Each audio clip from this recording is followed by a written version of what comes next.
We've seen fire and we've seen rain. Lately, we've seen a lot of rain coming down the Savannah River, flooding fields, swamping yards. But I'll tell you, we haven't seen a flood like they used to have. Take 1908. One of the most comical photos of old Augusta is of a well-dressed man smiling for the camera while standing in deep water as the Savannah River's overflow swirls down Broad Street. Looks can be deceiving. People died in that flood. Afterward, the city began to build a levee.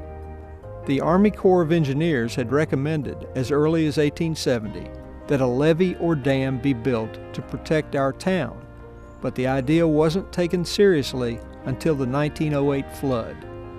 Plans to erect a levee moved ahead, and a Canal and River Commission was formed to handle the task.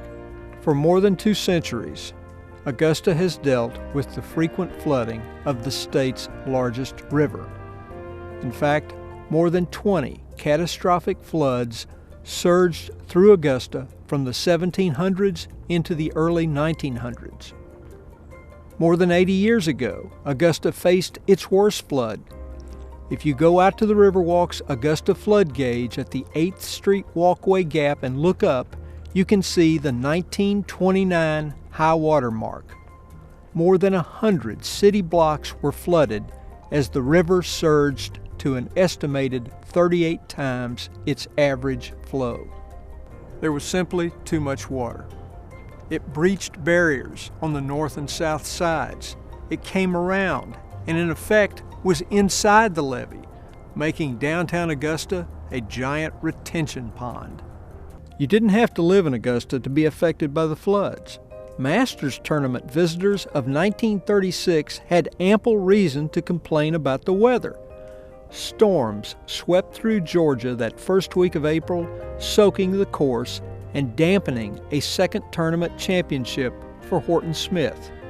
He had to share front-page billing with coverage of a North Georgia tornado that killed at least 150. Around Augusta, the Chronicle reported April 9, 1936, heavy rains had caused the Savannah River to crest and floodwaters breached the Augusta Canal in 2 places. It was one of the last great floods. In 1944, Congress authorized a dam 21 miles upstream at Clarks Hill. The dam was originally named for the South Carolina community of Clarks Hill, but the letter S was dropped from Clarks in the original legislation because of a typographical error. It was restored in 1980. The dam was renamed the J. Strom Thurmond Dam in 1987, and most of us thought our town was flood-free. And most of us were wrong. That's because of 1990, when a storm dropped 8.5 inches of rain into Augusta's aging drainage system.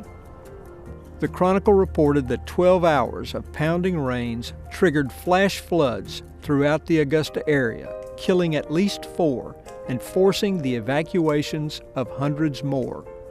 Augusta reacted quickly to fix it. Taxpayers sank at least $14 million into flood control projects along Rays Creek and its tributaries. It's one investment in safety that has provided dividends.